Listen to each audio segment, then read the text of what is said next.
Hello. Hello? Great. Okay, so I'm just going to ask you about, I think about 10 questions, if that's all right. The first half will be about Giant Bolster, and the second will be about racing and your sort of involvement more generally, if that's all right. Yeah, no problem. Great. All right, so I'm just going to start with, well, to give you congratulations on your recent win at the festival trials with Giant Bolster. Can you tell us a little bit about the day, the expectations you had beforehand, and your owner's reactions, that sort of thing? Well, expectations before the day, I thought he'd win, so Yeah. it was no surprise because he's a good horse, and I thought he would win. And obviously Simon, enjoys his racing anyway. He's a very enthusiastic owner and loves all the build up, the race and afterwards, and win, lose or draw, he just loves it. So he's one of those perfect owners really. Doesn't expect too much, and he's grateful for what we get really. So it's really good. Great. Can you tell us a little bit about the sort of character or quirks of Giant Bolster, and a little bit also about his racing history? I know he won last year at the festival trials as well. Yeah, it's relatively lightly raced because I mean, personally, as a trainer, I don't like to over race them because the less you do as a youngster, the better they'll be when they're older. I'm not one of these people that's got to get every single ounce out of them now. Yeah. What's the word I'm looking for? It's most trainers are, let's worry about today, don't worry about tomorrow, whereas I always think about tomorrow, really. With a longer term plan, I guess, yeah. I always have a long term plan because I always do what's best for the horse, or what I consider to be best for the horse, and, and I've always been the same, really. Yeah, well, that's good. Just moving on to the next question. Obviously, there's a lot of talk about your sort of possible Gold Cup bid with him now. What are your feelings about that? And I know that you'll be running him at Cheltenham soon as a bit of a trial, I guess. Well, yeah, I mean, he's actually going to run on this Saturday at Newbury if he's on. Oh, right, okay. So we'll see what happens there. That'll tell us a thousand stories on Saturday, really. But yeah, I mean, the Gold Cup is well, I mean, take out the top two. It's just a bloody good handicap, isn't it? Yeah. And you've also got him in for the World Hurdle as well. Yeah, that's just a backstop. Yeah. If something was to go wrong again, But the Gold Cup, I'd be fairly confident of getting competitive next year.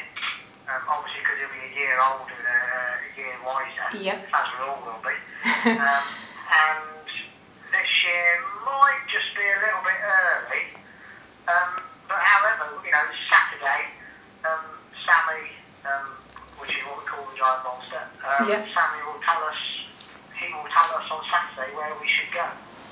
Well, I wish you all the success for Saturday in that case. I know you've also got a couple of other festival entries. Can you tell us a little bit about those as well, please? Well, I've got Nymphaea. She's entered in the Giant Hurdle. Yeah. She hasn't run over hurdles yet, but I think a lot of her, so I'm fully expecting her to be up to scratch. So we'll look forward to her running, but she must have good ground. She's got to have good ground. Okay. That's why I haven't run it as yet. Sense, yeah. And the other one, hopefully, is Runshan. Hopefully he'll get in something like the Kinmure for amateur riders or one of the handicaps, but unfortunately he's rated 122 and he might just struggle. Okay. I mean, if he was to get in, he would run a fine race as he always does, so I'm just hoping that we get in. Okay, well, we wish you luck for those as well. Just going back to Giant Bolster, if you should go in for the Gold Cup, who would you like to ideally give the ride to? I know that Tom Scudamore would be a likely partner for Grand Cru. Now, I wouldn't think Grand Cru's will ruin it myself, but if it did, I would go on Sam Twiston Davis without any hesitation. Well, that's good to know. You heard it here first. I know it must be difficult, I guess, if Grand Cru did run, to decide loyalties between two sort of exceptional horses. As a experience from a national hunt jockey yourself, did you have to make any notable sort of choices, and did you ever choose wrongly in that case? Never chose wrongly, no. But Tom would be, he works for David Pipe, and that's his governor. Yeah. So there's absolutely no decision to be made. Yeah, where the loyalties lie, I guess. Yeah, no decision to be made at all. It doesn't matter whether David Pipe's got a stallion over the running at Newton Abbott on Gold Cup day or whatever day. If he wants him to ride it, he must go ride his horse because that's who employs him. So there's no hesitation at all. And he's very, very good that David Pipe is, whether we've clashed or not with runners, I think on the odd occasion we have, it's been very good that they've let him ride my horse. So yeah, great stuff. It's brilliant. So just more generally about your sort of history. So as a jump jockey, you rode over, I think, 400 winners. Do you have any memorable winners that you can sort of tell us about?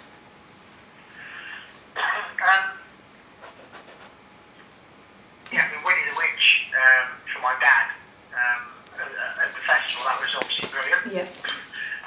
At the time, it probably passed me by a little bit, but obviously now looking back, you think how wonderful it was. Yeah. And I was very lucky at Cheltenham. I rode a lot of winners at the festival and other meetings at Cheltenham. So they're all special in their own ways because they're for various people that it means just as much to.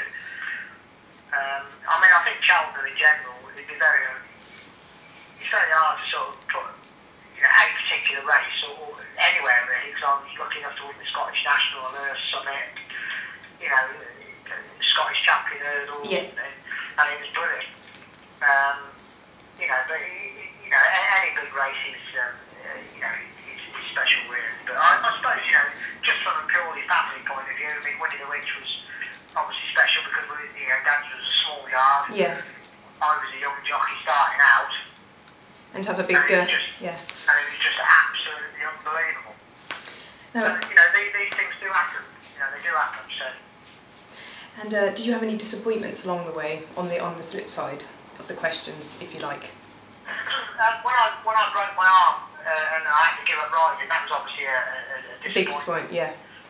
For about 10 minutes. But then I'm not one of these people that sort of dwell on these things. You just take it and go along with it, yeah. I was a jockey on Monday, Tuesday I'm not. Wednesday you get over it and go and move on, Yeah, adapt to your situation, I guess. Yeah, that's just the way I am. I don't, if something goes wrong, I think, oh well, never mind, just crack on, let's do something else. Yeah, and and